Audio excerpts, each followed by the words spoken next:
Hello, this is your host, Liz Lawless, for the Author Adventure. And my partner, Russ John's having a little technical issues today. He's in Phoenix with air conditioning out. But we're going to go ahead because this is live and this is live streaming, and we just go no matter what. So Jay Stephen's here. That's the most important thing. He's our guest today. But this is episode 47. So we're very excited. Jay Stephen was our very first episode 2, I think, on the Author Adventure. And so we're following up now, though, because he's got a great new book. It's his recipe book and his business books. We're going to talk about those a little bit. But that's why I was excited to have him on, especially now because this Christmas in July, a lot of people are shopping right now for their Christmas presents. And this is going to be a great book. So you're going to want this recipe book. We'll have the show notes. In the show notes, we'll have the links to the book, so you'll be able to find it there. We're hoping that our buddy Russ is going to be able to pop it up on the screen here, but if for some reason he doesn't, you'll always be able to go back and find that in the show notes. So, Jay Stephen, welcome to the show. Thanks, Liz. Happy to be here. All right. So you've not only you've moved, you've traveled all over the country and all over Florida, but you finally got in your place. So we're excited about that. But yeah, originally I think we talked about your veggie books a little bit, and we also talked about your discovery book, your DISC book, where you work with corporations and stuff to do personality and behavior and to help people get along better. But obviously you are a chef, an author, an entrepreneur, a serial entrepreneur. And so today we really wanted to focus on your recipe book. So tell me a little bit about how that came about, our listeners. How all chefs want to have a cookbook, but not you. Well, I didn't really, for years, I didn't want to have a cookbook because I was kind of like, as you know, Liv, I traveled around the world and I would take people with me and we would go out to different restaurants that I would find off the beaten path. I would never do the tourist traps. Right. Uh-huh. And we would find dishes. And what I would do with my fellow travelers, we would decide what was the best dish that we had on that trip. And then I would work with that chef. Usually chefs will work with other chefs. And I would work with them to learn the recipe. And then I would bring it back to my bistro in Dallas. Right. And that's kind of where it started. I started years ago doing this, traveling all around the world. Initially, I was traveling to find the ingredients for my family's crumb cake, the recipe. Right. That's what's my travels. And and that's the first book. So the first book is that's my first book, which is interesting because it talks about I knew my family recipe was over 400 years old, and I said, I wonder where did they source their ingredients? All right, where did they get it? Yeah, and I wanted to be true to the original recipe, and that's what got me traveling around the world and learning about all these different ingredients. Even as a chef, it's funny, as a chef, you say, okay, I'm going to make this, and I need cinnamon, and I need this, and I need that. And when I started traveling and learning about all these things, I found that cinnamon isn't cinnamon. There's chocolate isn't chocolate, and on and on and on, and tea isn't tea. And so my travels on my first book were all about finding out about all these different ingredients. And I do, as you know, Liv, I do talk to people about how to use the right ingredients that will really make a difference in a dish. Right. And that's what my first book is about. Uh-huh. Leading up to that, I opened my bistro in a little suburb of Dallas, Texas. Uh-huh. And that's where I was introducing a lot of my dishes. And this became a fun thing for me because with traveling and looking for the different ingredients, I also obviously traveled and tried all these different dishes. I would meet a chef and I'd say, I'm a chef in the United States. And they'd go, oh, come back in the kitchen. Let me show you how we do this. And it became this great thing. And I had all these great recipes. And I said, what will I do with these recipes? Right. And some of the dishes I introduced to my bistro, but so many dishes, I just couldn't have hundreds of dishes in a bistro. And so I had this great backlog, if you will, of all these wonderful recipes from around the world. Mm-hmm. And so many people that visited my bistro or that read my book said, we'd love for you to do a recipe book. And I always hesitated doing that because there's tons of recipe books out there. Right. There's a cookbook on every shelf, but that's why, because everybody. I didn't want to be another one of those. Yeah. Right. Yeah, and I didn't want to be one of those recipe books, right? Right. So I Or another resisted it. cookbook. So it's really not. It's really different. It's not your normal cookbook for sure. So that was the first thing. I mean, I know you didn't want to be just another cookbook on the shelf, but people that cook love to collect recipe books and cookbooks and things like that. So I think it's really exciting. So your second book, let's just mention that real quick, is bringing fine dining to small town America. Basically, it's it was the quest for the best. It was building the bistro, finding the location, all the hoops you had to jump through if you're going to be in business, especially in the restaurant business or any kind of small business. But I was amazed how many things you have to go through to start a small business. Absolutely flabbergasted me. And that's why I said I need to write this book to show people the things you encounter trying to just get off the ground. just to get open. Yeah, for sure. So that was the thing. And now the third book, really that's a part of this nonfiction series, Request for the Best, that J. Stephen has, is the recipe book. And it's called what? My World on a Plate. Did I get that right? Okay. So hopefully we may get a copy of that. We might roll up here in a minute with Russ, but it may not because, like we said, his air conditioned out, and that's why he's not on here with us today asking some questions. But tell us a little bit about. Yeah, I'm very sure. Yeah. So you asked about the book, and as you know, because you know me, we know each other for years. I just like with my bistro and just like with my trips, I didn't want it to be another trip taking people around like a tourist. Okay. Right. Well, with my book, I didn't want the standard recipe book, and I wanted it to be different. It's funny. My wife always says, she laughs when someone is trying to sell me something and they'll say, oh, well, you need to do this. Everyone's doing it. She said, they don't know that they just love it. The moment they said that, you're not ever going to do it that way. And that's really what happened with my recipe book. I didn't want it to just be a book of different recipes. There's thousands of books out there for recipes. So what I did a lot of different things. I picked all the best recipes from, whether it be from appetizers to breakfast, to sandwiches, to dinners, to desserts. I picked all what I felt were the best recipes from around the world. And at the top of every recipe, it says what country it came from. And it is absolutely true to the way they make it in that country. Right. So there's Spain and there's France and there's the Cuba. I mean, it's just, all over the world. Yeah. All over the world. England, every continent that I visited, there is dishes from there. And I made it so that you really had a good mix. It wasn't just from one area, right? And the other thing I did was I was really true to the recipe. So, I had a real clear picture, because I'm a very visual person. So I had a clear picture of the finished dish, which I think is important because you want to know how it should come out. Right. How's it supposed to look? You might think it's really terrible, but it came out the way it's supposed to, and that's okay. Right. It looks like it's supposed to. But also what I did, which most books don't do, in each recipe, I gave a little section of chef's secrets. And it was little things that, hey, if you do this, this will change this. And you don't get those in recipes. If you handle it this way instead of this way, it'll change the way it comes out. Little hints like that. And also one of the interesting things I thought I did is I gave exactly where I sourced all these unique ingredients. And no recipe book does that I know of. So they can see the recipe and they'd say, here's this special cinnamon, let's say, as an example. And here's where you can get it. You can get it wherever, but this is where I get it. Right. But if you want the real deal, Correct. Right. If you want the real deal, we've talked about cinnamon. That's always a great example that in the United States, they have the worst cinnamon in the world. And everybody goes out and just buys cinnamon and they don't know. But if you travel around the world and you find the great cinnamon, you're like, oh my God, this is so different. And it absolutely changes the dish.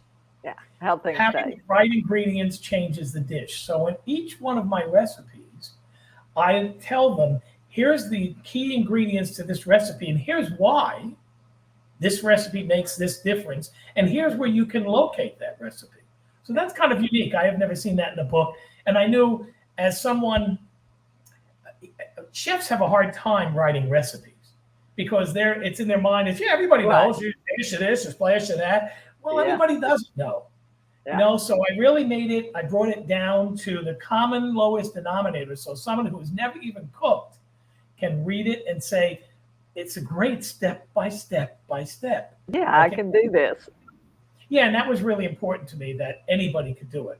Right. And that's a hard thing to do from a chef's point of view, because Yeah, and you think, well, we all do. We all think everybody knows what we know, but they don't. Right. They really don't. Like you don't know. And one of the things I did in my book, I would write out a recipe, and then I would pull one of my guests in my bistro and say, read this. Do you understand it? Could you do it? And you'd be surprised how many times I had to rewrite it, because they just say, how did you get from this step to this step? Oh, I forgot. Yeah, there's that extra step, or that I just automatically do that step. Yeah. And so, and I'm like, well, everybody knows you. Well, no, everybody doesn't know that. So that worked out really well for me. And I have to thank all my guests in my bistro, because I probably bothered the hell out of them all the time. They asked me, try this, does this make sense, and whatnot. But, most of them were like, we love the idea. If you can make a recipe book, we'll buy it. And that was, they'd always been on me about doing a recipe book. Yeah, so that was one of the really important things for me to do. The other thing, I explain where the dishes come from and how they came into being. So it's kind of a little bit of a short history of each dish, too. Yeah, a history lesson as well as a cultural lesson too, because like you say, each country is different. Each country has kind of their own favorites. And anybody that travels or anybody that loves food, we know what those favorite things are, except for, what is it? The UK, they're the only ones that don't have a great dish. And you know the story about the UK. You can find great dishes in Italy. You can find great dishes in France and Germany. You can find great dishes in Great Britain, but they're not British dishes. Right. They're Indonesia, they're Italian, or they're French, or whatever. But Indian, I don't know if I ever told you the story, but I had a lady come into my bistro and she said, "You're famous for bringing great dishes from every country, and I don't see one great dish from Great Britain. I'm from Great Britain." I went, "That's funny, because I couldn't find one either." Right. All their dishes are pub food. They're not. Right. And one of the things I need to make clear in my recipe book, they're really interesting dishes, but they're not highbrow dishes, if you will. They're not beef Wellingtons, that you're going to like. This looks great, but I'll never make this. Right. The dishes I have in there are dishes that the common man in Peru makes for their family. The person in Buenos Aires makes, for their family. I wanted to really have a good mix so that if you were having guests, you could do a highbrow. There's dishes in there like that. But you also could do things like sandwiches and these great little appetizers. Right, and salads and soups and salads, there's breads and on and on and on. And they're all easy things that somebody can do. They're not these giant things that you have to be to follow. It's funny. Take you weeks to work on it. I won't mention the name of a couple of people who are very famous for their recipes, but it's really funny because even I, as a chef, when you read the recipes, you say, "I'm not doing that." Obviously, she must have a lot of time on her hands, because I don't have the time to do that. Right. So that was one of the other things that guided me too. I didn't want to make it insurmountable, if you will. Yeah, so for sure. That was sure. Key. Yeah, so it is. It has the photos are great. It has great photos. Like J. Stephen talked about, it has the story, it has the recipe, it has the ingredients and where and how you can get those ingredients. And so it really is kind of a different thing. And you can always go to the index and find that too, but it's separated in those categories that we've been talking about, like you say, entrees or desserts or salads and appetizers, breads, different things. And so it really is an interesting and unique way to, I think, present recipes to people and for people. And so great gift for yourself, but a great gift for other people too. So if you've got somebody that's a chef that, that thinks they're a cook and they love to cook and they love to entertain, then this is going to be a great book and a great gift for them. So no matter who that is that you've got in your sphere of influence, you've got somebody that's the cook and that's the that loves food. They're the foodie and they want to go to try new things all the time. This is a great gift for them. So books available at Amazon, at Barnes & Noble, Apple, all across any online platform and at retailers near you. But you also can go to jstevensgarden.com. I'm going to spell that JSTEPHENS Garden, GARDEN.com, jstevensgarden.com. You also can find his other books there, as well as his Happy Veggie books, which is his line of children's books that we're going to talk to here in just a minute. So about in just a minute. But let's see, what is your... Find my books on my website at sadler.media. Oh, okay. It's just SADLER.media. Okay, and that's got everything, right? Because the other one's more specific for the children's books. Everything. Yeah. J. Okay. Stephen Sadler has mostly my children's books. Right. By the way, I just want to add one other thing that I forgot about, Liz, is that one of the biggest things in my recipe book, I did a lot of sauces, gravies, toppings, frostings, and whatnot, which is just unheard of. I mean, there must be more there than that alone can make a dish fantastic. And that was one of the things I spent a lot of time on, because that's the difference between an okay dish and a great dish, is what the accoutrements, what sauces you do with it, what you make. So a lot of time on that.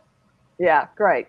Yeah, that is a great tip. We did not talk about that. So if you're there, if you're listening and you're watching this, no matter when you're watching, if you're watching live or you're watching on the replay, you want to go check this out. You want to go, it's J Stephen Sadler. So that's J.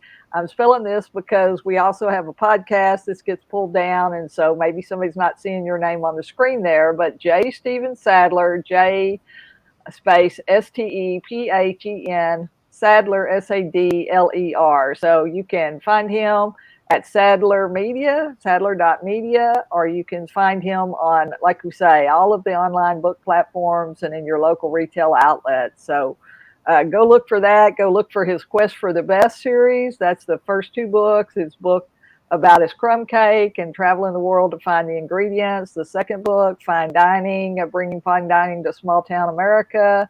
That one's available as well. That's got a blue cover on it. So if you're looking for that, those are his business books. And then he has also his DISC, which is his personality behavior programming that he does.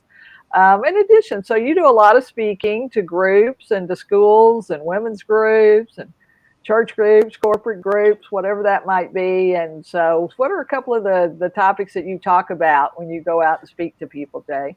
Well, there's three main topics, I guess, that I really cover. One is healthy eating for kids, and I do a really fun, we laugh, we have a great time. The kids love it because, do a seminar for kids. Are you kidding me? Right. You've seen my seminars for the kids.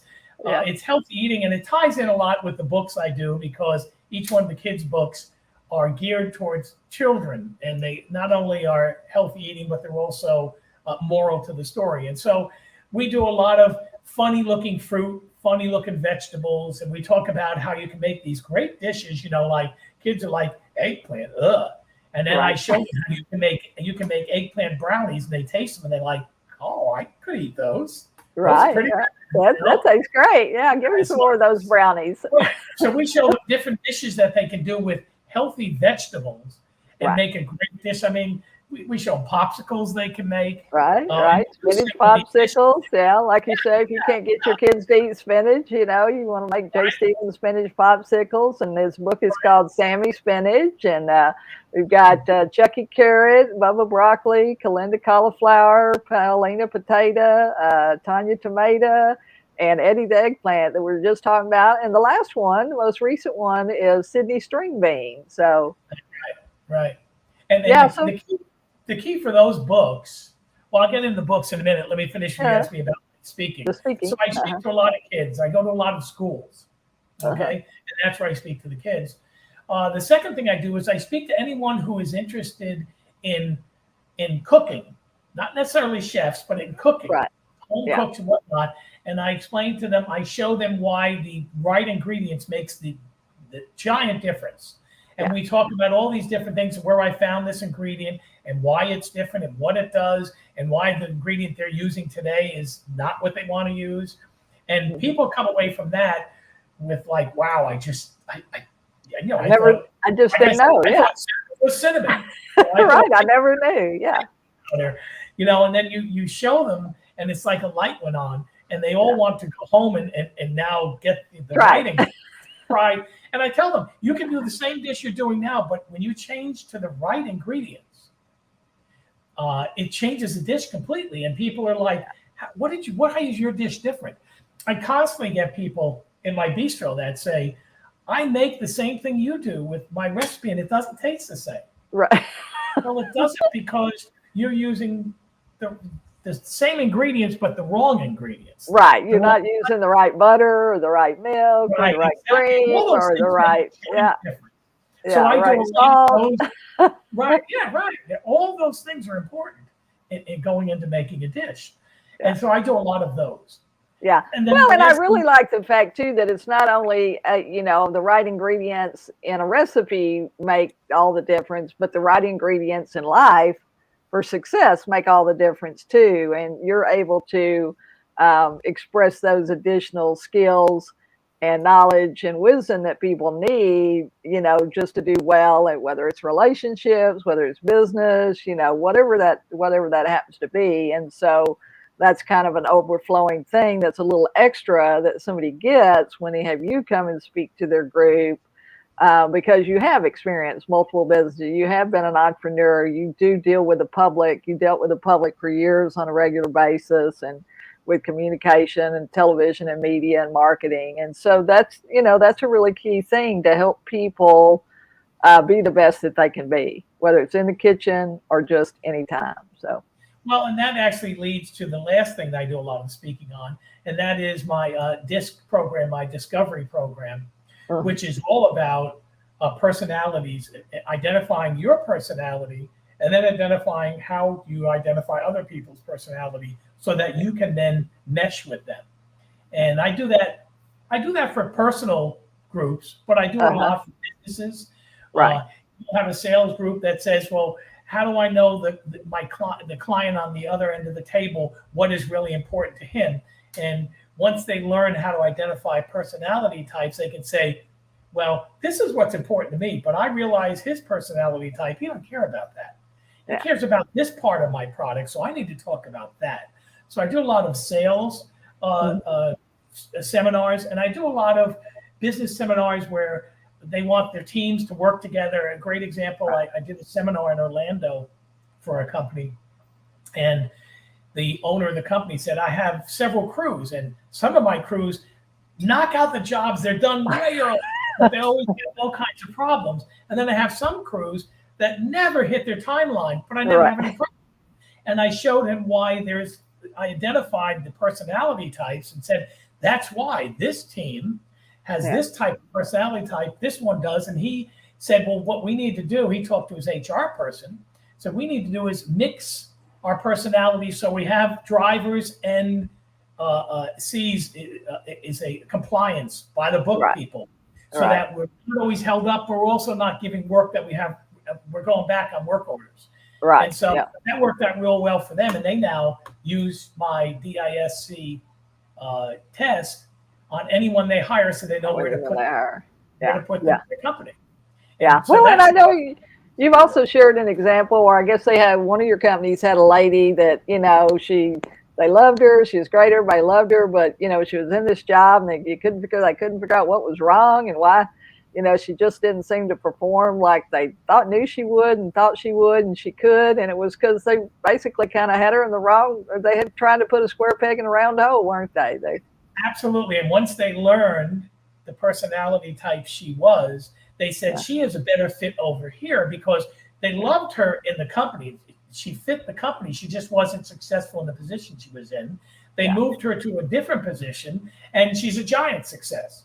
And it's just because now they knew where her strengths were and also where her weaknesses were. So they don't want to force her to be doing things that are not to her strengths. And this goes even for families.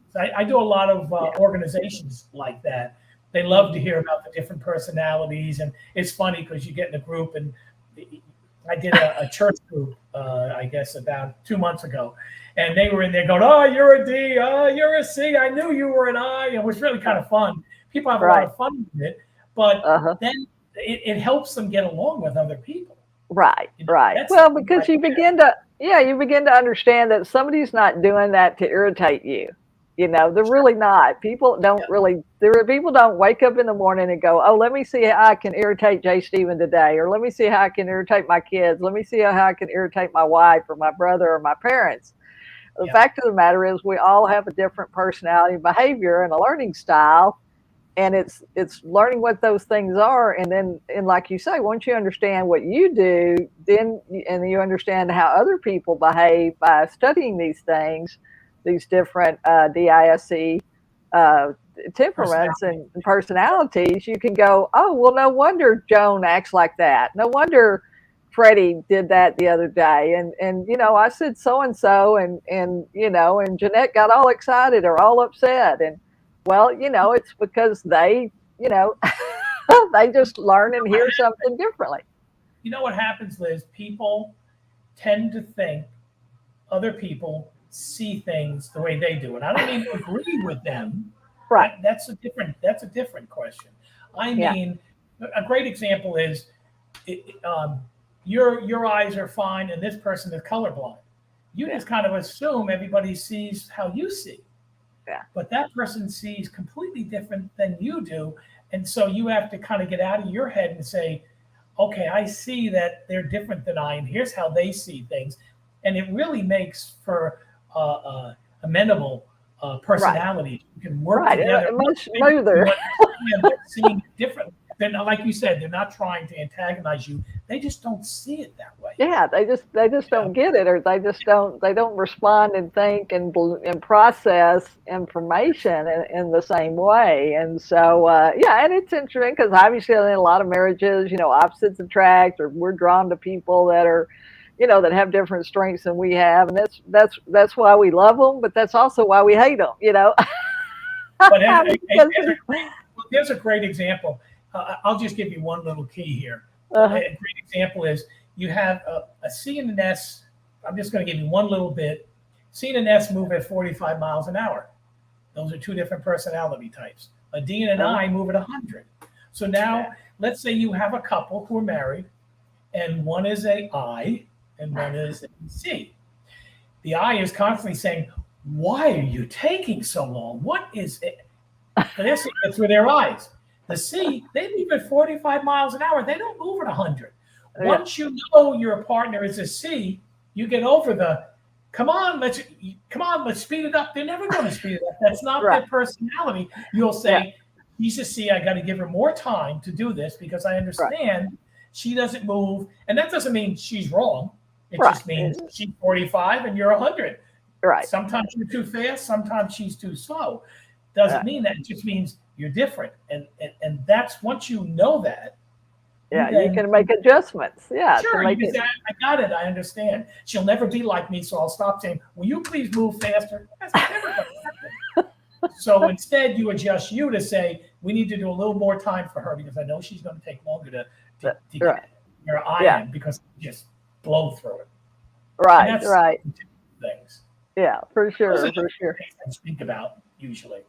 Yeah, so I love it. So, so those are things. So if you need a speaker, J. Stephen obviously would be a great person to have and come to you, talk to your company, to your women's group, to your men's group, to a mixed group, like you say, if it's a cooking class or any kind of self-improvement kind of thing where people want to learn something new. There's some great opportunities there with him, with his ingredients talk, with his DISC talks. And so keep that in mind. So it's Sadler.media. That's SADLER.MEDIA. That's Sadler.media. All of his materials are there. His opportunity to book him to speak is there. I'm sure to contact him because that's the same. That's probably the best way to contact you too, because probably is there an email or a contact form there so they can fill that out. That'll be great. Well, we just we're really here. We're out of time, but let's just do a quick thing too on the Happy Veggies Healthy Eating. So that's a series of 8 books. It basically is little small books. They're 6.5 by 6.5, and they come in a little package, a travel package. So they're actually 8 books now, I guess. So they're 8 books, children's books that are full color. And there's 8 coloring books and a little package of colors in this travel box that J. Stephen has created. And you can find that and see that on his websites. But if you've got kids or grandkids, that's a great gift. It's especially a great gift for Christmas and traveling this summer. I mean, summer's not over. Everybody's going to be doing their last vacation hit in the next probably 30 days before kids have to go back to school. So check that out. Go find that. Go to sadler.media or jstevensgarden.com and check out all of his books. Well, Stephen, I appreciate you coming on so much today, and can't believe this is 47 episodes, but we appreciate your time, you taking out the time to talk to our group. And then I guess if there's one thing you want to leave with the audience, what would that be? And it could be about publishing, or it could be about life in general, or even about cooking. Well, I guess the biggest thing for me is having done so many things. I think if you're going to experience life, my dad used to have this painting of a turtle with his neck way out. And as a kid, I loved the painting because it was a turtle. But when I was older, I loved the saying because it said, "Behold the turtle, in order to move forward, he must first stick his neck out." Yeah. And so I always think about that and say, try it. Your biggest regret is going to be what you didn't do, not what you didn't do. Exactly. So exactly. Whatever you want to do, give it a try. Try it, because that's where you'll be a success. That's where you'll be the happiest. Yeah, for sure. Well, thank you so much. We thank y'all for watching. This has been your host, Liz Lawless and Russ Johns for Author Adventure. We're here every Tuesday at 5 p.m. interviewing great people like Chef J Stephen Sadler. Last week we talked to a friend, Shelton, who basically was a pastor for a lot of her life, but she has a book on grief. She's a grief counselor and a spiritual development counselor. And so go back and check those episodes out. We're here on LinkedIn, Facebook, and YouTube. Subscribe to the channel and you'll get to find all of these great interviews. So J Stephen, thanks so much, and we'll see you again. And this has been your show for today, episode 47, Chef J Stephen Sadler. Happy to be here.